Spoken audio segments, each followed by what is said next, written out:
අද රෑ ඩිනර් එකට අපි හදමුද ගමේ ස්ටයිල් එකට සීෆුඩ් රයිස් එකක්. බොන් යාළුවනේ මෙන්න vlog channel එකට ඔයාලව අද සාදරයෙන් පිළිගන්නවා. අද අපේ රාත්‍රී ආහාරයක් සකස් කරන විදිය තමයි ඔයාලත් එක්ක බෙදා ගන්න හදන්නේ. ඉතින් අපි අද රෑට හදන්නේ සීෆුඩ් රයිස්. ඉතින් මෙතන ඉඳන් අපි පටන් ගමු සීෆුඩ් රයිස් එක හදන්න. ඉස්සෙල්ලාම මෙන්න රත් වෙච්ච තෙල් එකට මම සුදු ලුණු සහ ඉඟුරු එකතු කර ගන්නවා.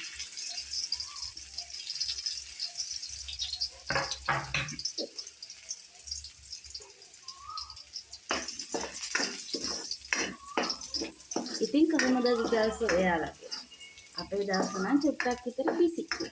ඉතින් කොච්චර බිසි වුණත් අපි අපේ ඩිනර් එක නම් වෙනස් විදිහකට කන්න තමයි බලාපොරොත්තු වෙන්නේ. කඩෙන් කනවට වඩා අපි ගෙදරම හදාගෙන කන්න තමයි ගොඩක්ම උත්සාහ කරන්නේ.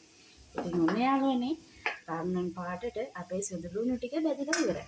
ඉතින් මේ ගමන්ම මම අපේ එළවලු ටික මේකට එකතු කර ගන්නවා. ඉතින් අද අපි අපේ රයිස් එකට කැරට් තමයි එකතු කරගන්නේ.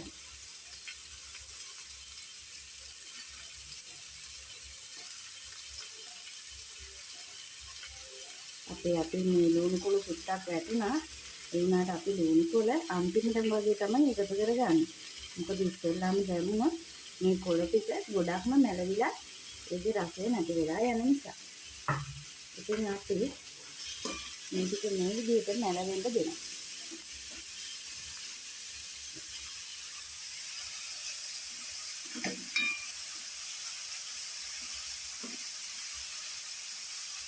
මෙන්න මේ විදිහට පාට ටුක්ටක් වෙනස් වෙනකම් අපි මේක අඩු හින්දරේ ටෙම්පරාදු කරගන්නවා.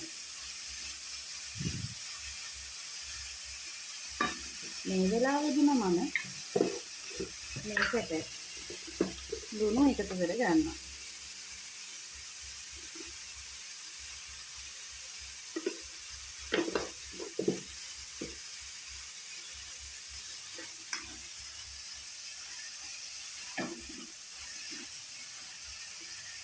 අපි මේ රයිස් එකට මාළු, ඉස්සෝ, සොසේජස් එකතු කරගමු.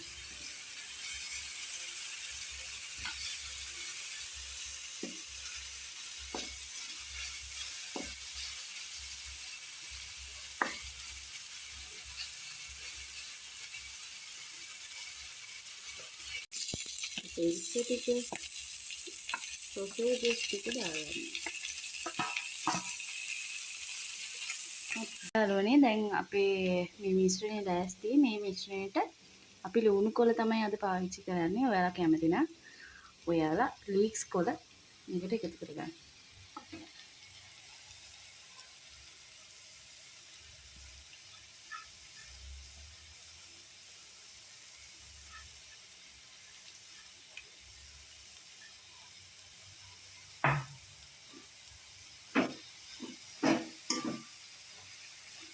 මම දැන් ලිප නිවා ගන්නවා.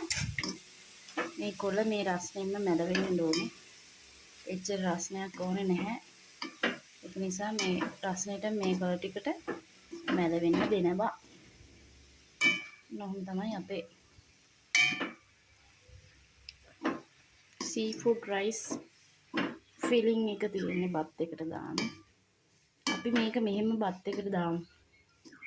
බත් එක මේකට දාන්න නැතුව මේකම බත් එකට දාමු. අපේ සීෆුඩ් මෙව්ව එක තියෙන්නේ මෙන්න මෙහෙම. එතකොට අපේ බත් එක තියෙන්නේ මෙන්න මෙහෙම. අපි මේකට මේ ටික දාගමු. දාලා බලමු අපි පිඟානක් අරගෙන කොහොමද තියෙනවද කියලා. මේ මගේ කෑම එක මේ විදිහට තමයි තියෙන්නේ. අද ඉතින් අද රෑට අපේ ගෙදර සීෆුඩ් රයිස්. ඉතින් ඔයාලත් කඩෙන් කෑම කන්න නැතුව මේ විදිහට ගෙදරම කෑම හදාගන්න බලන්න. ඉතින් තවත් වීඩියෝ එකකින් හමු වෙනකන් මම ඔයාලගෙන් සමු ගන්නම්. මෙන්න vlog channel එක subscribe කරලා තියාගන්න. ආයෙත් ලස්සන වීඩියෝ එකකින් එනකන් මම යනවා. ඔයාට සුබ දවසක්.